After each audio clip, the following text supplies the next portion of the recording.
ang ating mga kapatid na mga apologists na sila Bro Jared at si Bro JB ng medical certificate dahil nga doon sa report na talagang itong mga membro ng iglesia na tinatag ni Felix Manalo 1914 ay naipit po sa diskusyon.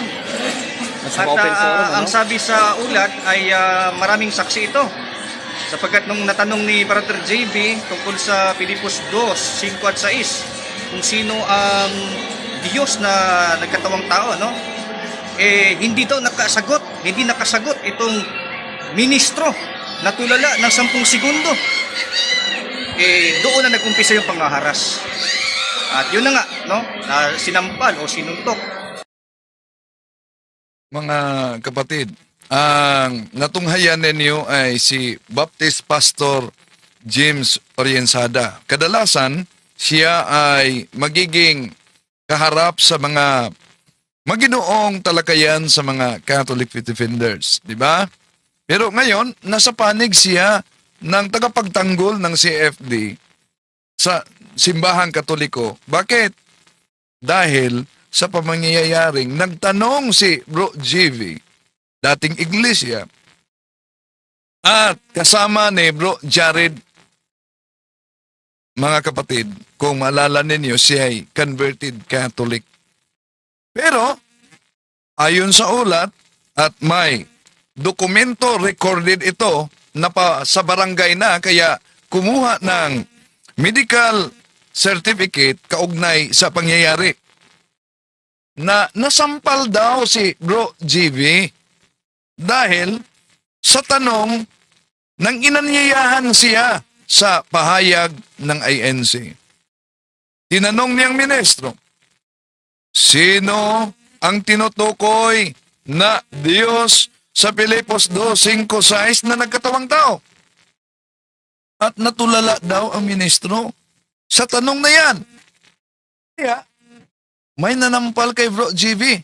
Mga kapatid, ang pananakit kay Bro JV, patunay na may mga individual diyan sa INC na hindi kayang humarap sa mabigat na tanong at masakit, nauuwi pa ito sa dahas. Ito ay seryosong isyu ng pananagutan, lalo na sa asal mismo ng kaanim. Diba?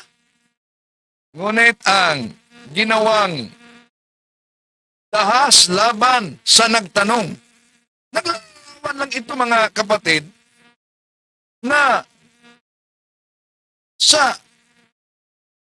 iglesyang tatag ni Felix Manalo. Dahil miyembro ang gumagawa nito. Ibig sabihin, di ba, mas delikado pala pumunta sa paanyaya ng INC at magtanong kaysa Islam. Bakit?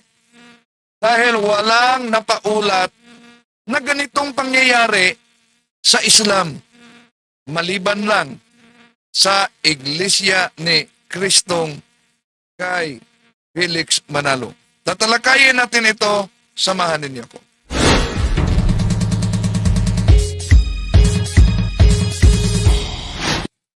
Kumusta? Welcome. Itong yung lingkod Bindel. Talibong muling kasama ninyo sa pagkakataong ito.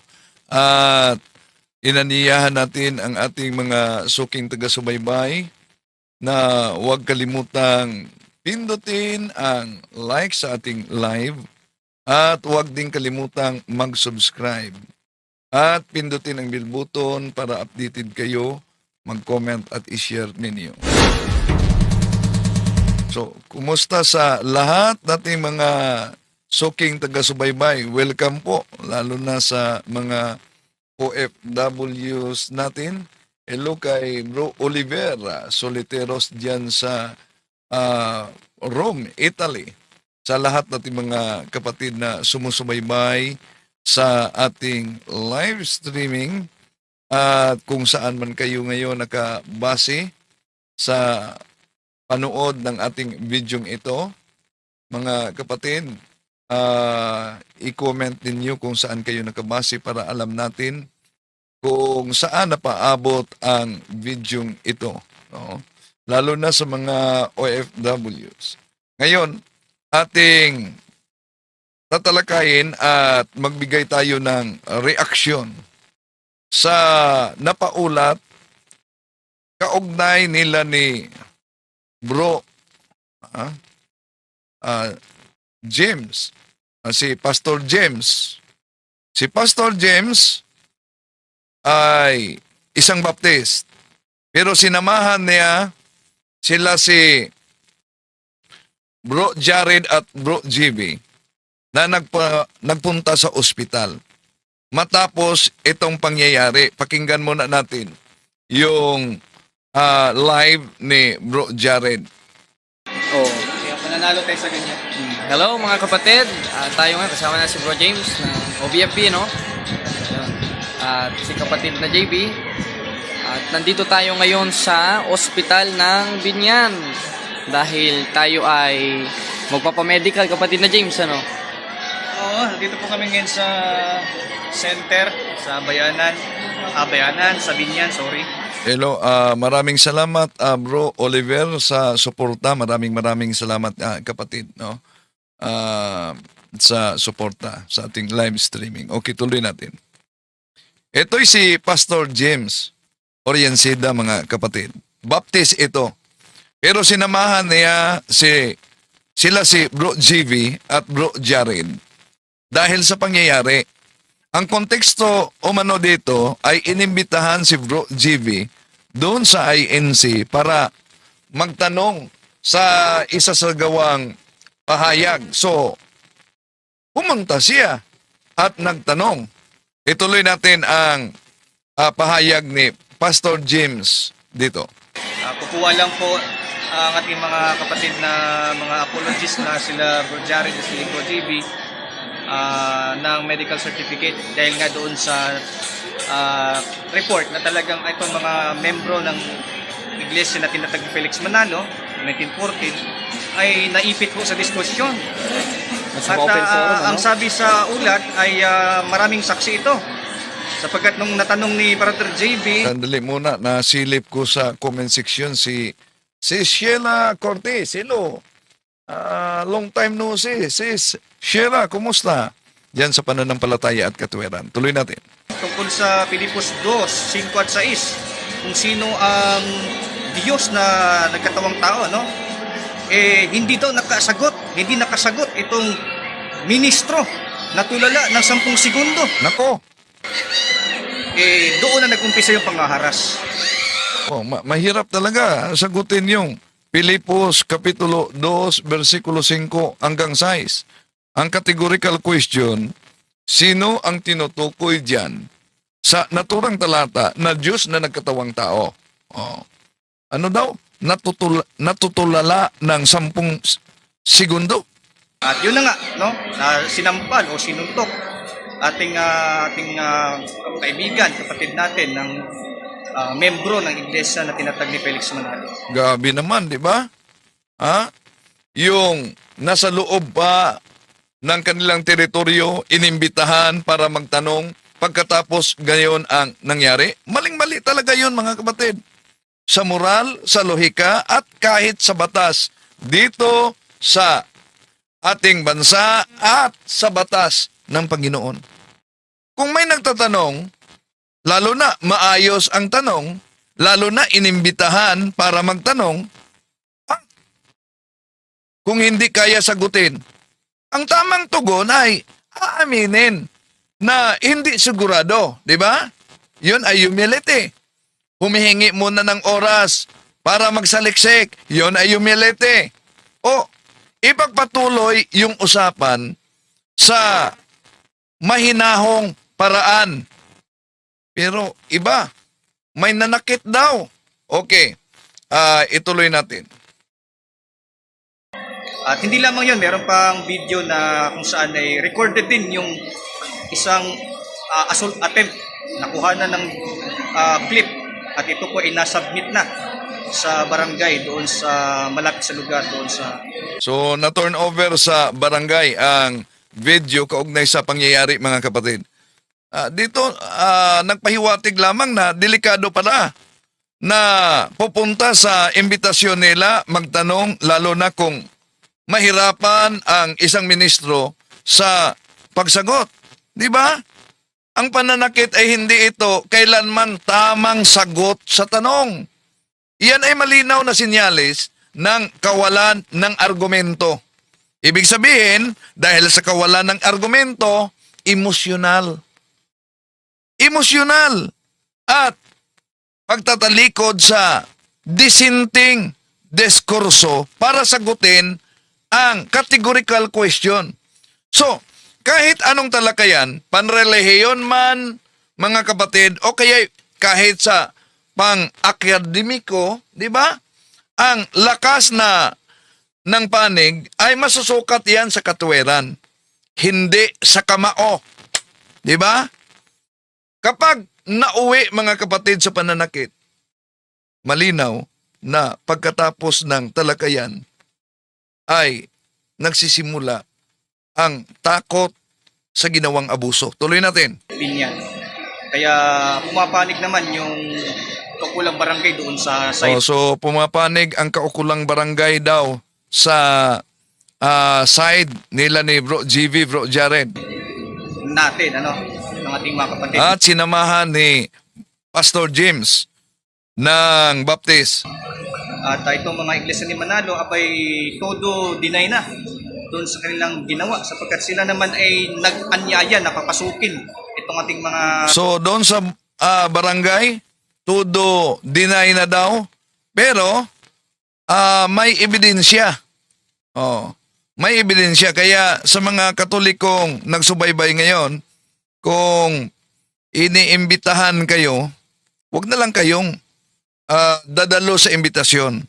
Dahil ito pala ang mangyari. Pag mahirapan sa pagsagot, ang sagot, kamao na. Okay, tuloy natin. kaibigan, mga kapatid nating Kristiyano. Yung pala, gagawa ng mga bagay na, alam niyo yun, parang wala talagang, hindi talaga sa Diyos yung kanilang ugali No? Kaya yun po yung rason na nandito po ang ating mga kapatid para kumuha po ng Kaya may comment dito si Arthur sa Bari. Sabi niya, paalala po kapag may panayam ang kulto sa lugar sa inyo, huwag na huwag kayong mag-atin kasi bouncer nila naka-deploy. Kapag against ang tanong mo sa kanila, ay tiyak, alam mo na. Iyon ang kanyang komento. Tuloy natin. ng certificate para ma-submit doon sa police report para panagutan itong mga kaanib ng iglesia tinatag ni Manalo. Nakita naman ho ninyo, kwento lang ho namin doon sa barangay yung pag-uusap po doon kasi sila po tinawag, natawag ho sila. Abay, ang sama ho ng bungad pagdating sa loob. Kung ano-ano man ang pinagsasabi sa loob, hindi ginagalang yung mismong chairman doon. Gusto pang uspiskahin yung cellphone natin, Oo. Ang sabi ko na lang, pakinggan na lang ninyo yung head ng barangay, huwag kayong magsalita, hayaan ninyo kayo ang ayusin. Ipaningaw-ngaw ng ngaw-ngaw. Mga bastos naman, umalis. Kaya nangingi lang po kami doon sa barangay ng protection at security na walang dapat magbanta sa kanila kasi kung may mangyari sa kahit sino man sa dalawa nating mga kaibigan, walang ibang suspect dito kundi yung mga iglesia na kaanib ng tinatag ni Manalo noong 1914. Ako po ay hindi po ako Roman Catholic particular, ako po ay isang Baptist pero So Baptist siya na pastor, mga kapatid. Pero sa pagkakataong ito'y pumapanig siya nila ni Bro Jared at Bro GV kaugnay sa nangyaring dahas. Sinusuportahan ko po ang layunin ng ating mga kapatid nito kasi tayo po ay naniniwala sa fundamentals ng Trinity at ng Bible at ng Christian faith. Kami po ay magkasangga doon sa layunin na banggain ang maling aral ng Iglesia ni Cristo na tinatag ni Felix Manalo. Kaya mag-update na naman po ang mga susunod na hakbang. Ipanalangin po ninyo na ingatan ng ating mga kapatid. Sila ay gamitin pa sa pagtindig sa pananampalataya na kanilang tinitindigan. At wag nawa sana silang magawa ng kung anumang kasamaan itong mga kaanib ng iglesia na kinatag ni Felix Manalo. So sa puntong ito, nagpapasalamat ako kay Pastor James Oriensiada sa kanyang pagsuporta nila ni Bro GV at Bro Jared kaugnay sa pangyayari. Ngayon, sinamahan pa niya sa ospital para sa pagkuha ng medical record sa pananakit na nangyari. At doon din sa office ng barangay captain sa barangay. At meron pa kami nakausap doon sa aming paglalakad, may isang diakono na mabait naman, saksi din sa pangyayari. Yun na may pumapanig din sa side ng ating mga kapatid kasi yun ay honest, nakita talaga kung anong nangyari. Yan, may komento dito si Vicente Theo 19M. Totoo ngang sabi nila nung gusto mong gumulo ang buhay mo, guluhin mo ang INC. O naalala, kinontent natin yan, di ba? Okay, tuloy natin. Sila si Diakono ba, bro? Pangulong Diakono yun. Pangulong Diakono ay pumapanig sa ating mga kapatid kasi talaga So, Pangulong Diakono pumapanig dahil mali naman talaga yung ginagawang pananakit, di ba? Ang pananakit ay hindi kailanman tamang sagot sa tanong. Kung nahirapan sa tanong, sino ang tinutukoy na Diyos sa Pilipos Kapitulo 2, 5, 6 na nagkatawang tao? O, tama ba na kamao ang sagot? Yan ay malinaw na sinyales ng ng kawalan ng argumento, kundi emosyonal. O, pagtalikod sa dissenting pananagutan sa talakayan kaugnay sa divinity ng ating Panginoon Jesucristo. So, ang tanong ay dapat sinagot ng katotohanan. Ang kahinaan sa argumento ay hindi ito tinatakpan ng anumang dahas. Lalo na kung para sa inyo nasa katotohanan kayo at ligtas na. So, ang pananakit mga kapatid ay hindi ito pananalo. Malinaw na ang pananakit ay isang sinyalis ng pagkatalo. Tuloy natin. yung nakita niya, nasaksihan niya, na talagang agresibo itong hakbang nitong mga ilang membro doon. No? Kaya kung magkakasuman sila, magpapail man sila ng kung ano ng mga kalokohan nila, mga bluff nila, hindi naman sila mananalo kasi meron tayong batayan, may evidence, may video, may mga witnesses na magpapatunay na talagang agresibo nang aassault itong mga membro ng Iglesia ni Manalo. No? Kaya hindi po nila magagawang magpaikot dito kung ano naman gagawin nila mga manipulation dito. Mapapahiya ho sila kasi nasa panig natin ang katotohanan. Sa atin ang talagang totoong kung ano talagang nangyari at anong ginawa nila sa ating mga kapatid na depensador ng pananampalataya Katoliko. Ako ay bumaback up lamang sapagkat sa darating na February 14 ay may debate po si Brother Jared kay Rasid Indasan at ako po ay susuporta ko doon. No? Panalangin po ninyo na ingatan po ang ating mga kapatid at maging maganda resulta ng debate at siyempre maraming magbalik Kristyano at hindi magbalik. So, nagpapasalamat tayo kay Bro James Oriensada, isang pastor ng Baptist, sa kanyang pagsuporta sa mga kapatid natin na depensor Katoliko, mga kapatid, dahil sa nangyaring dahas. Islam kasi yung kanilang balik Islam eme lang ho yun, joke lang ho yun dati ng mga Muslim yun, pinagbabalik Islam na nila, pinasyasyahan. Pero kumpara natin sa balik Islam, lalo na sa debate, mga kapatid, maganda naman ang mga pangyayari. Walang argumento di gulat. Maganda silang kausap. At kahit kailan, walang pangyayari na may mga dahas. Kaya kumpara natin sa pangyayaring ito, di ba? Masasabi natin, mas delikado ba ang INC ni Manalo kaysa Islam? dahil sa pangyayaring ito? Tuloy natin. Muslim naman talaga yun eh. Pero sa debate na to, nawa maraming mga magbalik Kristiyano. Pamamagitan ng debate na haharapin ni Jared. Round 2. Round 2. Gustong bumawi ni Indasan. Kasi natalo. Natalo ko na si Indasan noong 2023 doon sa San Pedro Laguna. No? Ang aking, parang kinahon ko na. Si Jared naman, pinulbos na. Kumbaga, nilibing lalo. No, doon sa naging debate. Pero ngayon, lalong patutunayan, lalong titindigan ng paksa, no? Patutunayan si Kristo ay Diyos. Ngayon, kung si Resident Dasan, pupunta sa Trinity, abay, mag-o-object kami. Oo. Kasi wala na sa topic yun. Wala sa tema yung Wala sa Trinity. Trinity. Oh. Kaya mahihirapan sa dito. Panoorin nyo, abangan mo ninyo, no? Napaka-magandang debate yung mangyayari dito. At sinisiguro namin, Okay, kung maalala si bro, si Ustad si Indasan, may hamon din sa akin. Sana mapaabot ito na yung gusto niyang natalakayin namin ni Indasan about Trinity din. No? Pero,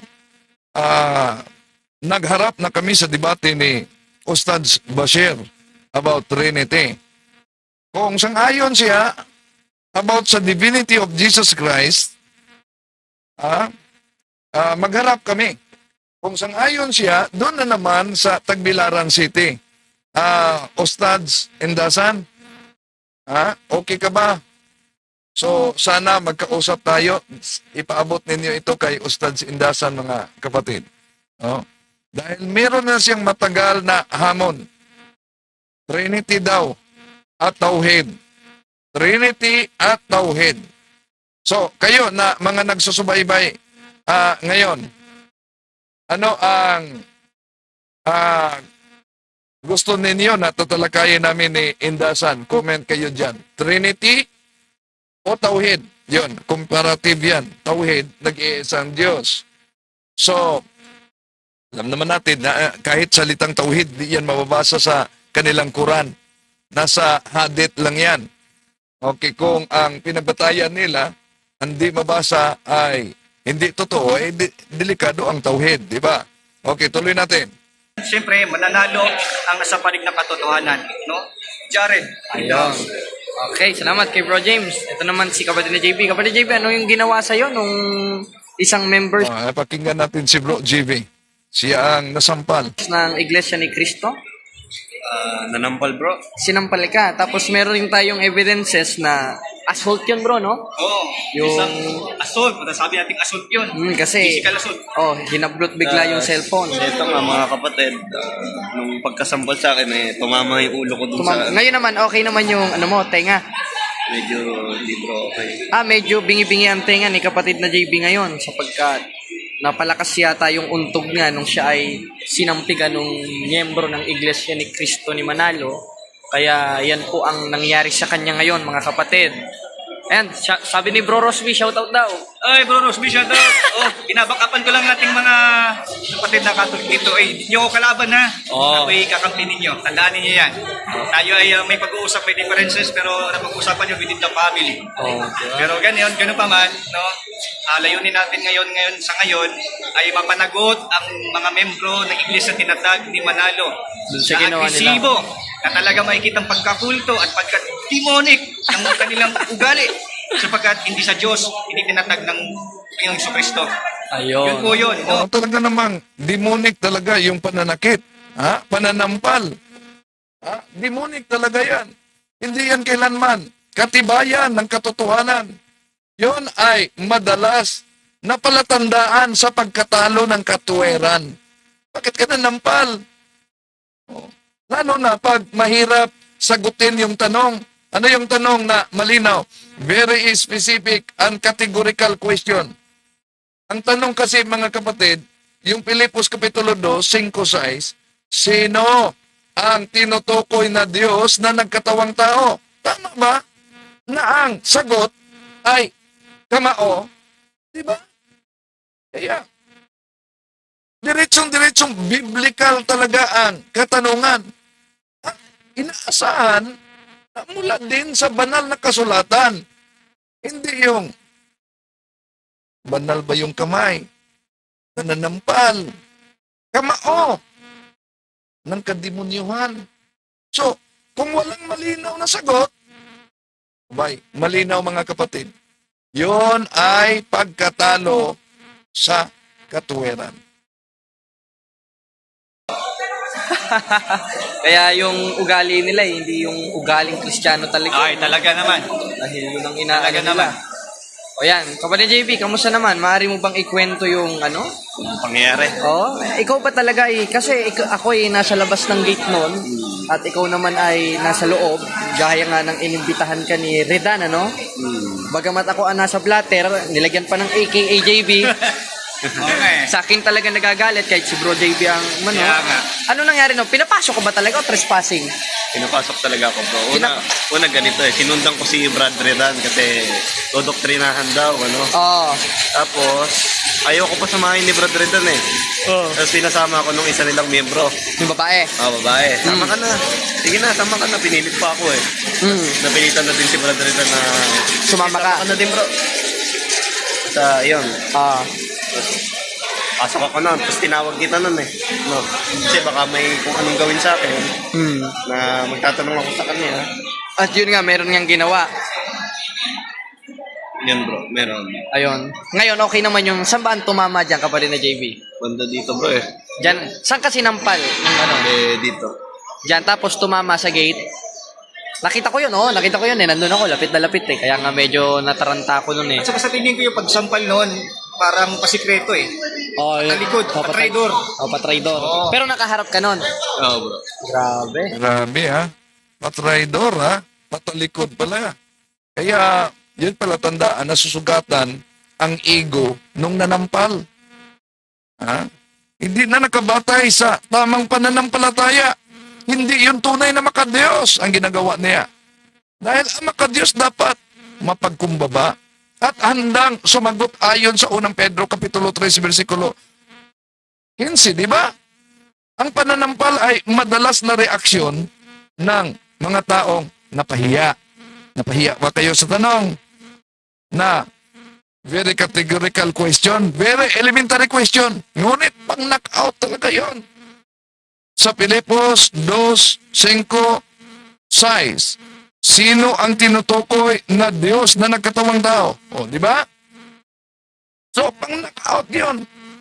Kaya, yung ginawang pananampal at pananakit sa loob pa mismo ng kanilang teritoryo, mga kapatid, ay tahasang salungat yan sa aral ng ating Panginoong Hesukristo. Bakit? Hindi nanampal ang ating Panginoong Hesus kahit hinamak. Hindi siya nanakit kahit inuusig. Tumagot siya batay sa katotohanan kahit mahirap tanggapin ng mga nagtatanong. Di ba? Kaya kapag karahasan ang sagot sa tanong, mga kapatid, malinaw na wala sa espiritu ng ating Panginoon Jesucristo ang naturang kilos. Wala mismo sa pagiging makadiyos at kabanalan. Tapos sasabihin, ligtas na. Tuloy natin. Bale, inaano ko nun, Nakukuyog ka na kasi. tinutulak ako palabas ng mga Tinutulak ka na.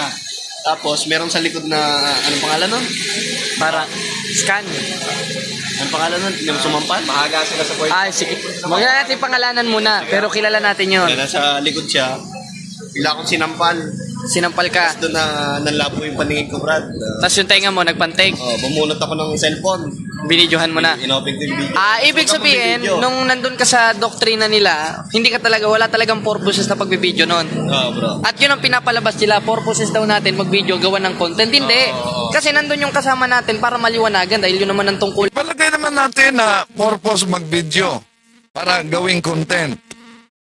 Pero ang tanong, kung yun, ipalagay natin, purpose mag-video para gawing content. Narapat ba na patalikod, sinasampal yung kapatid natin na nagtanong?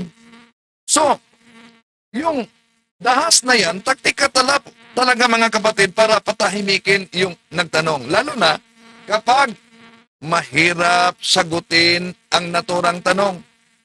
So, ang karahasan ay magiging panakot. Ibig sabihin, tigilan mo na yan. Pero sa totoo lang, hindi nito sinagot yung naturang tanong.